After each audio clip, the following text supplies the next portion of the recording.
Hi everyone, I'm Donna Stellhorn, your practical astrologer, and today we are talking about the full moon. It's on June 11, it's at 20 degrees of Sagittarius, and it is making a square to the north node and a square to the south node, which means that we're all at a crossroads, and we need to make a choice. We're going to talk about that. We're going to talk about love and money predictions, and at the end of this video, I'm going to talk about one of your 4 money houses and how to draw money. So the north node and the south node are this continuous strand of energy. The south node represents your past lives, and what you need to release so that you can move forward. The north node represents where you're heading, and if you head in that direction, you find success and happiness. But the temptation is to stay in the south node because it's familiar, and for a while it will feel safe and certain. But over time, this energy just disintegrates and you're left with nothing. So this full moon is sitting square the north node and square the south node. So kind of picture yourself at a T intersection and you have a choice. You can go towards the south node or you can go towards the north node.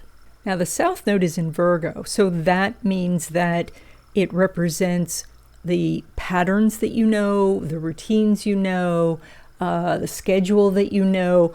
And so that's like making the same breakfast every morning. It's driving the same route to work, talking to the same people, that, so that it does, again, feel somewhat safe and comfortable, but it's not going to help you grow. It's not going to help you achieve your goals. Now, the north node is in Pisces, and Pisces is this force for creation. So if you think of Aries as being the first sign, Pisces is right before that. So Pisces is the idea or the vision that you have that then things get created out of. And so Pisces is this more holistic view of things. It goes beyond like making a living, and it's about living well. It goes beyond how you describe yourself, and the groups that you belong to, and all the little identifications, and it reminds you that you're part of the universe. And being part of the universe means you can tap into the abundance that's there. So you're at this crossroads now with a choice of exploring something new and investigating that idea and seeing if you can take this vision and turn it into reality. Or you can choose the south node, which is doing the same things you've done before and being in that same routine and stuck in those chores and those endless tasks. Now, that's not to say that laundry doesn't need to get done and dishes don't need to be washed. Those things do need to happen, but this is where you don't make it your entire existence, that you carve out a little bit of time, even just a few minutes a day, so that you can work on the things that are going to bring you real happiness. So this is full moon energy. So it is the busiest time of the whole lunar cycle. And so you're busier now than even usual, which is saying a lot. But you want to stop for a moment and just picture what you want for future cycles. You want to think about maybe what you want to get going on the new moon in a couple of weeks. And if you would like to know what's ahead for you in 2025 and 2026, I do readings. These are live readings by Zoom where we go through your chart and your questions. You can record this session. And so there is a link in the description that gives you more information. Okay, Gemini, this full moon is lighting up your area of partnerships, connections, collaborations, all of the people out in the world that you could meet that could be helpful, or they could be a new relationship. So there's all this good energy for this. And then the south node is sitting at the base of your chart saying, I just want to stay home. I just want to do what's familiar. I just want to hang out with my buds. I don't want to go meet new people. And the north node is out there being social and connecting. And so, of course, that's the direction to go, is to try to put yourself in new situations where you can meet people, go to a convention, a conference, go to a meetup group, go say yes to a social invitation, but go meet new people, and then you can make some great connections. Now, when we actually zero in on your relationship houses, we have a connection between Mercury and Jupiter. And so again, it is It is very strong for you right now with your existing love relationship or meeting somebody new. The energy is right there that you can make a connection, that you can find shared interests, shared goals, that you can find the vocabulary to understand each other. So this is very good energy for relationships overall for you. Now, when it comes to your money, you're doing some really extraordinary energy. You pull money from the moon, which is in Sagittarius, which is ruled by Jupiter, which is in a money house, and in Cancer now, which is ruled by the moon. So what we have here is the moon and Jupiter in mutual reception. And that means that as you go out to get some money, then it just kind of creates this loop. And so it starts to bring you opportunities all by itself. So this is a really great time if you're launching something, if you're making an announcement, if you are doing things for your business or for your career. This is a great money time for you. Now, when it comes to money from business or from investments, there is a strong connection here for you treating it like a job, treating it like your career, like getting serious about your side business or getting serious about your investments to really make money. Now, you show most of the profits are going to be outside this 2-week period, but that they could be substantial.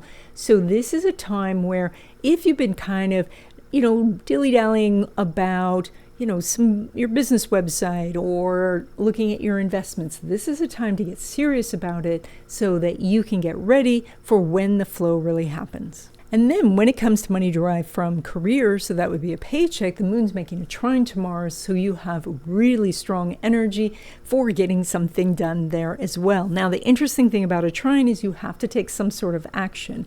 So if you don't, you might get, maybe you get a little bonus or a pat on the back or something like that. But if you actually want to make some progress financially, this is the time to say, I know you've been thinking about giving me a raise. Now's the time to do it. Especially if you are looking for a new job, this is a great time to negotiate for a better salary. Welcome to the third section of this video where I'm going to make a couple of announcements and then we're going to talk about one of your 4 money houses and how to draw money to you. The new month wishes class is on June 1st. It's at 12 p.m. Pacific time. And now there is a much easier way to register for this class. So just click on the link in the description to register. This is a free class where we talk about the astrological happenings for the month, and then we write our wishes together, and then we energize them together in a short meditation. I know this date and time doesn't work for everyone, but if you can't come but you're interested, sign up anyway because you will get information about how to write your wishes for the month. Also, if you like astrology and you love black cats, then you're going to love my newsletter. It's an illustrated guide for the happenings of the week and it's free to sign up. There's a link in the description. Also, I have some videos coming out that are more about the world perspective for some of these major aspects that are happening. These are videos that are members only, and so if you would like to join and become a member, that would be fantastic. It's only $2.99 a month, and there is going to be these exclusive videos, also instructional videos. These videos go into astrology more deeply. And so if you're interested in this, there is a join button by the subscribe button. So let's talk about finding the hidden money in your chart. You have 4 money houses in your chart: the 2nd house, 5th house, 8th house, and 11th house. And you may have planets in some of these houses. You may have planets in all of these houses. You may have planets in none of these houses. That doesn't matter, because sometimes planets can bring some benefits, but sometimes they can bring some real challenges. So the most important thing is to work with the energies. So when you're looking at your chart, the line that sits between the 1st house and the 2nd house is called the 2nd house cusp. Now, I use a house system called Placidus, and there are about 20 house systems out there. This one that I use is probably the most popular one used by modern astrologers, and I think it gives you the most accurate information. And so when you're running your chart, if you're using one of those free apps, set the house system to Placidus. That's going to give you the most information about your money. So your 2nd house cusp, that line between the 1st house and the 2nd house, has a sign at the end of it, so on the outer part of the wheel. And that sign is quite important. Now, I've been going out and doing some teaching lately, and I've seen people using apps that don't have the sign printed at the end of the cusp. And so if that's the case with your chart, you have to go to the list that it gives you. Hopefully it gives you a list. And if it doesn't, or if you're not sure, you can send me an email and I will send you a copy of your chart. There's a link in the description. So that sign on the second house cusp actually shows you how you handle money, and the ruler of that sign shows you where you are pulling money from. But let's first focus on the sign itself and how you handle money. If you have Aries on the second house, you want to make your money quickly, you want to make your own money, and any sort of obstacle can frustrate you. And so that can make it difficult sometimes if you are starting a business or doing something that takes a lot of time. So for you, the best thing would be to break things down into very small increments so that you could be constantly doing these new tasks so that you could build something toward revenue. If you have Taurus on the second house, then you feel that you want this comfortable environment. You want to have the tangible things that represent money. And so that can be why you go shopping, so that you can have these items, because that makes you feel safe and secure. But you could also feel quite comfortable by having large amounts in your accounts. And so by shifting your mindset towards, I don't need this physical item, I need those physical dollars in my account, then you can start to accumulate. Now, if you have Gemini on the second house, then you talk about money, you think about money, you may shift back and forth from some very practical investments to some wild schemes. And so, but a lot of the money activity is going on in your head, and it needs to come down into the practical world. And so it's very important when you're having all of these ideas about how to make money is to pick something, or better still for Gemini, pick two things so that you can work on those things, toggling back and forth. Now, if you have Cancer on the second house, you are very sensitive to the fluctuations of your money. And that's because Cancer is ruled by the moon, and the moon grows and shrinks every month. And so you need to recognize that there are patterns in how your money flows, that sometimes it's flowing in and sometimes it's just a little trickle, or that sometimes your bills are manageable, but sometimes they are bigger. And as you recognize the cycles of things, then you get into the flow and money can come in and you can feel more comfortable. You also do need to be aware that your family, and that can be extended family, can either step in to help or hinder your progress. And so you want to make sure that you're allowing family to help, but also creating some boundaries if your family is hindering your progress. Now, if you have Leo in the second house, then you have this sort of identity tied up with money. And that means that as you're creative, as you express yourself, more money can come in. Now, it's actually that money is one of your talents. So now, it's also true, though, that with Leo in the second house, that you like to make a grand display. And so you are more likely to buy friends presents or to be lavishly giving gifts to family members. So you're quite generous, and that's wonderful, but it's also, you want to make sure that you have enough before you start giving it all away. But the bottom line here is that using your creative talents, you can bring in the money. Now, if you have Virgo in the second house, you're quite careful with your money. You are looking at the dollars as well as the pennies, and that's good. Of course, you want to be aware that how much the other things can cost you. So you don't want to drive clear across town to save a few pennies on gas, because obviously. So you also are quite good at keeping track of money. And as you do, more money comes. As you pay attention to your investments, as you open your statements and look through these things, you will find that you have more and more money growing. Now, if you have Libra on the second house, sometimes you're more interested in the balance of things, and that could be work-life balance or the balance of, somebody gives you something, so you want to give them something. And so you're more interested in fairness than actually making the money. And so if money is very important to you, or if you're really needing it, you're going to have to skew that balance until you in your mind see it as balanced. And sometimes that's just looking at things differently. When you think of how much somebody else might be making versus yourself, then perhaps some balance is achieved. So this is also with Libra, you could tend to maybe skimp on some of the necessities so that you can buy the things that you really want. If you have Scorpio on the second house, then you're very interested in money, and you probably want to do some sort of investing or create some passive income. It is likely that you have some hidden money that you keep for emergencies, maybe something that your spouse doesn't even know about.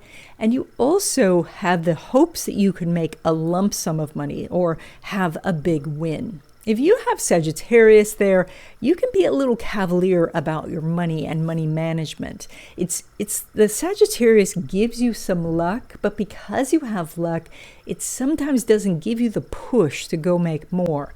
It's like you were a little bit short for rent, but then you reach in your pocket, you find $100 and rent is made, versus you saying, okay, I have all of these skills and intelligence and cleverness. I could go make more money. But why, when luck just seems to happen? If you have Capricorn on the second house, you work hard for your money, and money seems to come in slowly. It feels like it comes in small amounts until one day you look around and you have much more than everyone else around you. So one of the things, the benefits that this is because it gives you the impression you have to work so hard, you are constantly working for it, and you do have more ability to bring it in. So, but it can feel like it's drudgery. And so it's necessary for you to go in and every once in a while and make sure that you know that you are doing well, that you are, that money is coming in on a regular basis and that it is accumulating. Now, if you have Aquarius on the second house, then money can come in unexpectedly, or that money can go out unexpectedly. So this is that your income will fluctuate or your expenses will fluctuate. So if you have a job where there's some sort of commission or bonus structure, or you have a side business so that sometimes it's up and sometimes it's down, it's very harmonious with that Aquarius energy. If you're on a fixed income or you get a regular paycheck, then your bills can fluctuate, and it's very necessary that you have some sort of sinking fund. With Aquarius on the second house also, you tend to make what your peers make.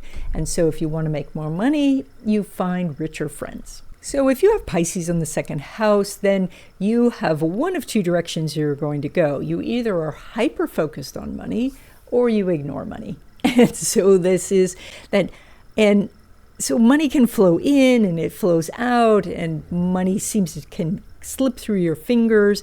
And this is changed by recognizing any spiritual blocks that you have towards money.